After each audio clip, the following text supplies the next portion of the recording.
Hello friends, I welcome you all in my show जन मुद्दों की बात धर्मराज के साथ.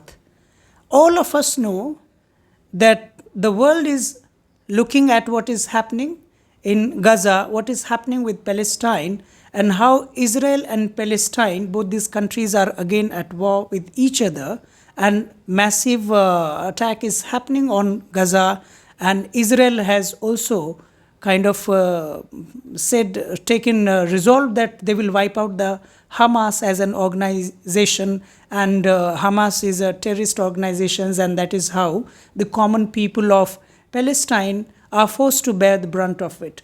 Now, in the detail exactly, because the way media have been reporting globally in a very unpredictable manner, as if the Israel-Palestine issue is completely a religious issue. So we have with us to speak on this topic the expert of the subject of West Asian Studies. We have Professor A.K. Ramakrishnan sir, who is a professor at Center of West Asian Studies and who has been working for years in the same field. So it is better for us we directly listen as what exactly is unfolding at Gaza Strip and what is happening between two countries, Israel and Palestine. Sir, how do you see this entire war happening and war launched by Israel against Palestine in the name of fighting Hamas organization? I think first of all, our approach to the whole question should take into consideration not only the episodes of violence, but also the structural kind of problems attached with the Palestine-Israel conflict. And it is again a requirement for us to understand the conflict to go into a historical analysis of the problem as well.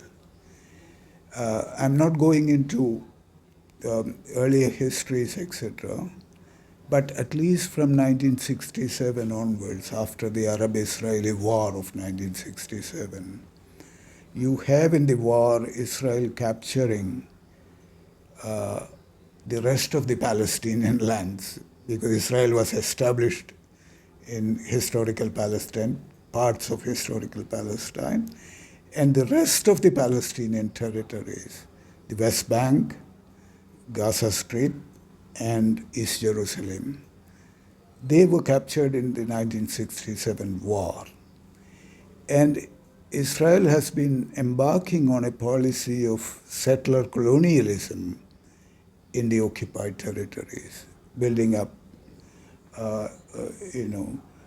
many Israeli, settlements in the West Bank, expanding their control over these territories, controlling the lives of Palestinians in the occupied territories.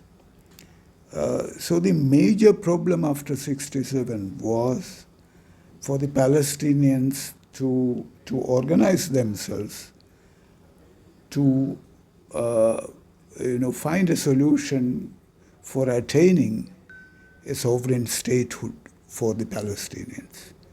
So the core of the Palestine problem, therefore, is the question of attaining political autonomy and independence through the establishment of a Palestinian state. But Israeli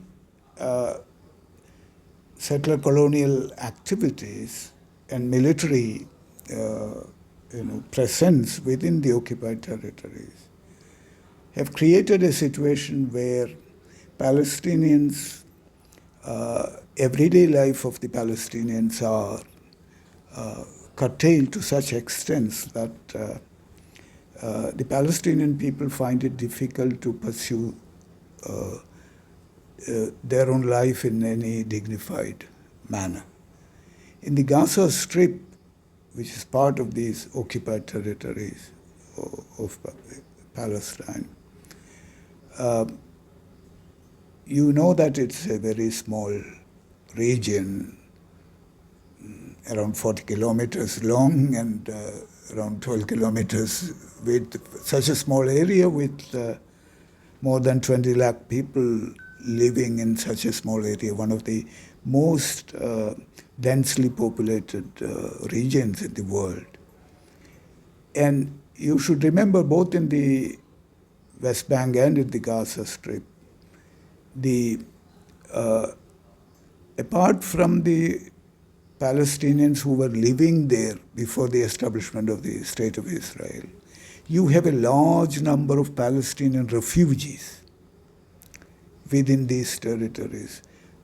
Those Palestinians who have to leave what became Israel, that part of historical Palestine. And therefore, in the Gaza Strip, for example, around a vast majority of the Gazan population are Palestinian refugees whose earlier generations came from what is today Israel. So you have traditional Palestinians and the Palestinian refugees all living in the Gaza Strip. Same is the case with the West Bank and so on. So in this small area in the Gaza Strip, you have so much of population. And Israel undertakes a kind of siege of Gaza at every point of time, many times. And there were several attacks on Gaza throughout, especially after 2006. Several of such Israeli military actions within Gaza. So what you see, the kind of explosion that is happening now and the war that is undertaken now is to be seen as a consequence of the short history that I've already mentioned. So that perspective is very important. The colonial character of Israeli rule in the occupied territories, which is under international law an illegal occupation. If you have captured a land in war, you have to ultimately return it back to the people. That has never happened. And that's the most important political issue that the Palestinians are fighting for. So one can, there have been many developments like the one that you see now, even though the extension of these developments are much more that you see now. But similar things happened in the past with, sometimes with lesser intensity, sometimes with more intensity, etc. So analyzing only those episodes itself will not inform us about the actual character of the problem. Sir, it appears as if the way global media have covered the news related to this Israel and Palestine conflict, as if they want to paint Gaza problem or Palestine problem as a problem of Muslim country, Muslims, and it is very much evident that Muslims are being painted in one color, and anti-Muslim sentiment has been attached behind projecting Gaza people, or entire debate has centered around the attack which took place on 7th October and which Hamas did. So how we should look at this question of US directly declaring, despite having this international law as you referred, to come in support of Israel? Is it not a violation of international law? And how the most powerful country, nation like US would be openly doing it? The United States has been a traditional supporter of the State of Israel, and it has supported many of the illegal activities that were going on from the side of Israel in the occupied territories from 1948 itself, from the establishment of the State of Israel itself. So that is a continuing kind of support that the American government, various American governments, irrespective of their parties, etc., that has been going on. And Israel has been the recipient of the most important recipient of American military aid for long. The topmost recipient of American military aid. And there is a kind of acceleration of that military aid in the context of the conflict that we are witnessing now. That has been going on. The earlier part of your question about the Hamas has been declared as a terrorist organization by the United States and the European countries. Most other nations of the world, do not consider Hamas, one of the Palestinian organizations, which is in the forefront now, as most of them consider it as a political organization.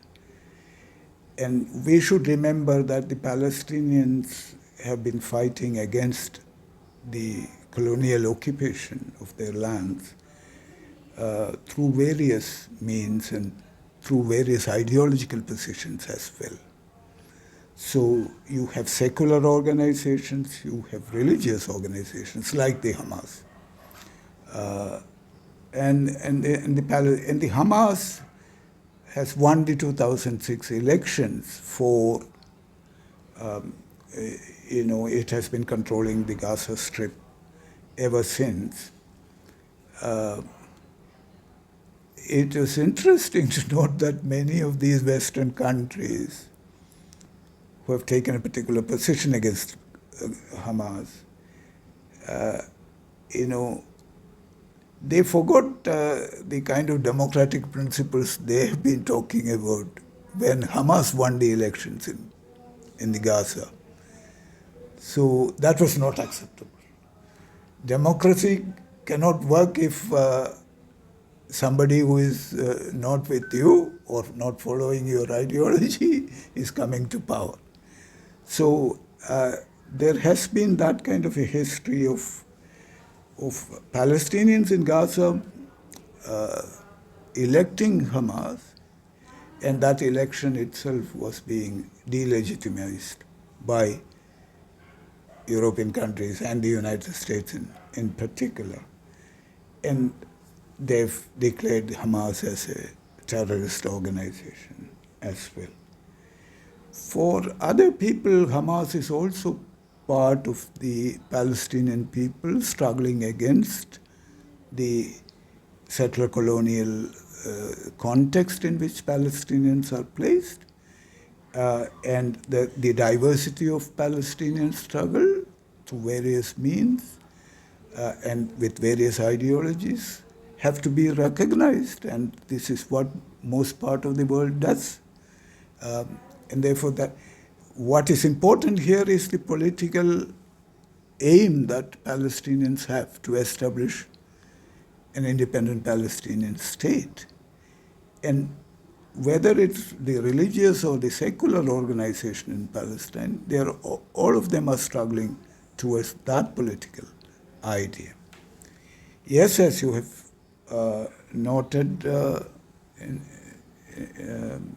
already, that there is an atmosphere of what is generally referred to as Islamophobia, particularly in the context of the so-called war on terrorism and things of that sort. And somewhere a historical struggle like the Palestinians are also now put in that kind of a category. Obviously, there is this imagination about Islam that was attached with this war on terror, obviously has a hold on people now understanding the issue. And one can only, critically look at it only by pointing towards the history of this struggle and the political aim of the struggle that diverse sections of the Palestinians are putting forward. So, yes, what you have pointed out is a major issue. The way the existence of Jews as a community under threat for centuries has been brought in this discussion. And looking at the population largely limited to one country, so this argument is often given that all communities have their own countries. Muslims have so many countries of their own. Hindus have their own country, they project, rejecting the constitutional values. There is no Hindu country as such, India, that I refer to. But still, the image is this, that India is a Hindu country. There are 50 nations of Muslims. There are so many, entire Europe and America and Australia and all of them are a Christian's country. So there's a sentiment, there's a support is collected. There's an attempt of gathering the support in favor of Jews as the struggling community. So they want somehow to project that Israel also, as a nation of Jews, where would they go? Where would they survive? Don't they have the right to exist on this earth? So this question is often portrayed. So how to look at this question? The whole question of the existence of the State of Israel from 1948 is a historical fact. And the Palestinian struggle is not about the land of Israel. It's about the policies of the State of Israel. It is also not about Jewish people. One of the major problems of our media reporting and social media, coverage of things, etc., is the complexity of the life of the Palestinians and the Israelis. That is not recognized. The Palestinians, majority of Palestinians are Muslims. There's a substantial Christian minority in Palestine, and the Muslims and the Christian Palestinians are struggling against the Israeli occupation. It is not. Are there, is there any small population of Jews even in the Gaza? Yes. There are, Jewish people not only living in Jerusalem and other parts of historical Palestine, but also Jews from within Israel supporting the Palestinian cause. And you are familiar with Jewish intellectuals from across the world who support the Palestinian cause. There have been a strong peace movement within Israel, which is now on a lower kind of pedestal, mainly because of the extreme right wing in Israel becoming much stronger. You have a large section of Jews. If you see the demonstrations that are happening around the world now, you will see innumerable Jewish people in front of those demonstrations, including, religious Jews, many rabbis leading pro-Palestinian demonstrations, etc. So this whole notion of religions at war, in the case of Palestine, etc., are kind of reductionism to such extent that you can derive out of this a kind of enemy in Palestinians against other religions, etc. This is a kind of creation of the global media, and which is being repeated in in India as well to such great extents. As I've stated earlier, this is a political question to which people of all religions in the region, those who are supporting Palestinians and Palestinian people in general, whether they are Muslims or Christians, and some Arab Jews as well, all of them are trying to attain a political solution to the Palestinian question. Religion is also significant in the sense that Jerusalem, for example, is important for all the major Abrahamic religions. So the Jews, the Christians, and the Muslims, all of them are interested in Jerusalem and in the future of Jerusalem. That's a concern. But the Palestinian demand has always been about end of occupation after 67 in a big manner. But then there is the reality of the apartheid system in the whole of historical Palestine, both in the occupied territories and also within Israel, because of the kind of changes in the basic law of Israel, the kind of constitution that they have, where the declaration of Israel as a Jewish state, as you mentioned, and thereby, putting all the Arab population of Israel, I'm talking about Arab Palestinian citizens of Israel, within Israel, around 20% or a little bit more than that. So there is a kind of legal and material and political bias against them within Israel, which many human rights organizations talk as apartheid within Israel. And the apartheid system, the apartheid wall in the West Bank, the separate roads for Palestinians and the Israelis. You can physically see the road for Palestinians going to the particular towns and villages have so many Israeli military checkpoints. The road for Jewish people to pass through the occupied territory, they are free, like free highways to that. So apart from all kinds of restrictions on the movement of the Palestinian people in the occupied territories, etc. So what you have is this kind of an apartheid system that exists in historical Palestine altogether. And that is why many human rights organizations, like Amnesty International, like Human Rights Watch, the Israeli human rights organization, B'Tselem, all of them were talking about the existence of apartheid system and also about the crime against humanity that the Israeli state has perpetuated against the Palestinian population. So there is a kind of recognition of these facts, at least in certain international circles.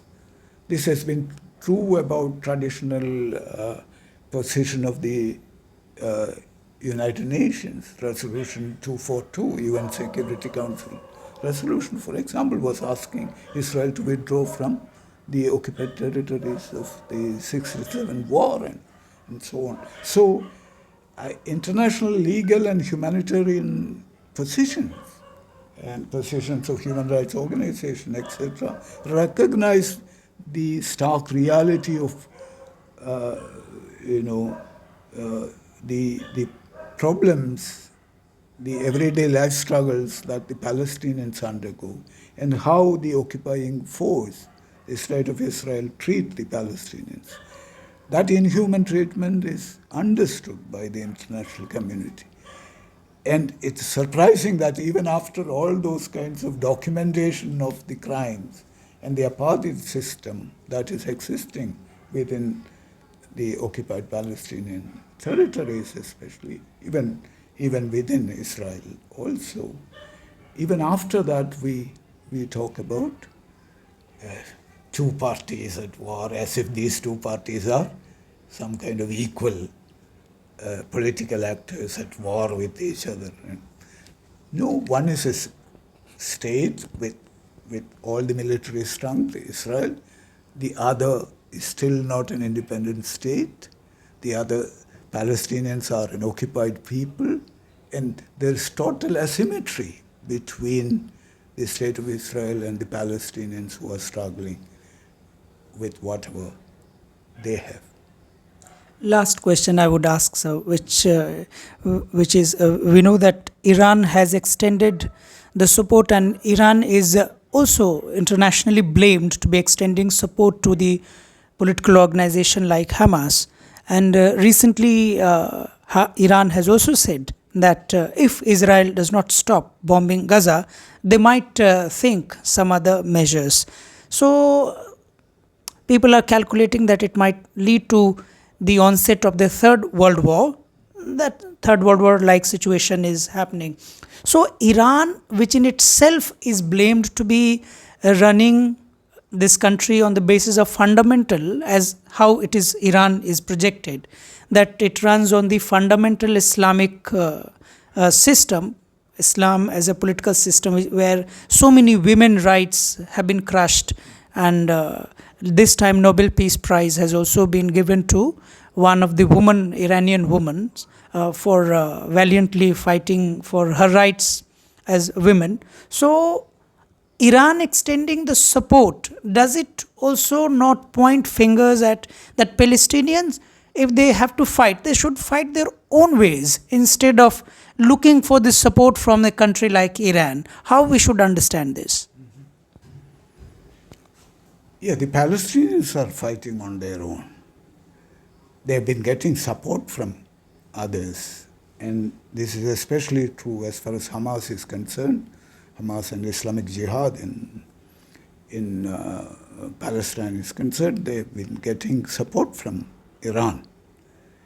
That kind of an Iranian position comes from various factors.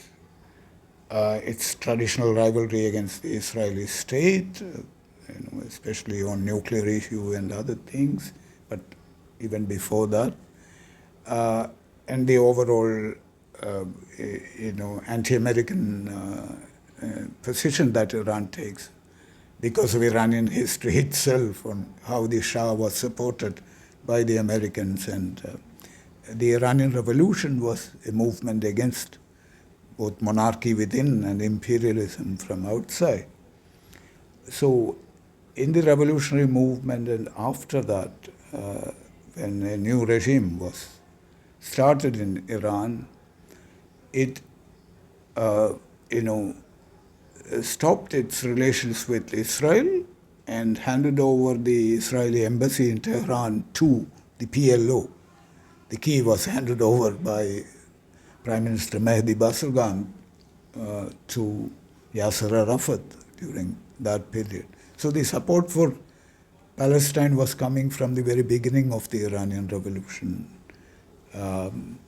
even before the Islamic Republic was fully established. The provisional government of Barzani was there in 1979 when all these things were happening. So there is a continued support to Palestinian issue. There were differences between the Iranian regime and the PLO leadership of Arafat because of PLO support to Saddam Hussein in the Iran-Iraq war, etc. And so when the Hamas emerged in the late 1980s during the first intifada of the Palestinian people, and we should remember that intifada in December 1987 was a peaceful movement of the Palestinians. And you could see that from the same Gaza Strip where that movement started. You see military kind of activities also coming up because of this history of traditional nonviolent struggles being unsuccessful. Because even though initially there were a lot of international support and some negotiations leading to the Oslo peace process and so on and so forth. But nothing much was achieved towards Palestinian sovereignty. Uh, and therefore there is there is no credible peace process in place. And there is a tendency in the international community to forget about the Palestinian cause. And the Palestinians have to remind the world of the existence of that kind of a severe problem at every now and then.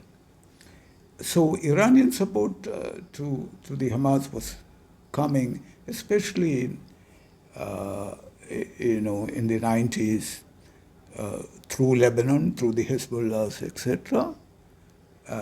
And many people used to talk about, the King of Jordan, for example, and the Americans and the Europeans used to talk about a Shia crescent led by Iran, Iraq, Syria and Lebanon, etc. Then the problem for them is to explain the support to Hamas, because Hamas is a Sunni organization and Iran is supporting them. So it's a they find it difficult to explain why that happened. But if you look at the history of Iranian revolution and its own reaction to the Palestinian problem, and the Iranian call for a genuine non-alignment, etc., in the initial years of the revolution, Palestine was a major issue. So that kind of support, either to the PLO initially and later to organizations like Hamas, that was coming forth in various ways. So that's a continuing thing. And also this tussle between Israel and Iran on regional issues, and the full American support for the state of Israel. All these are factors that determine Iranian position towards the Palestinians.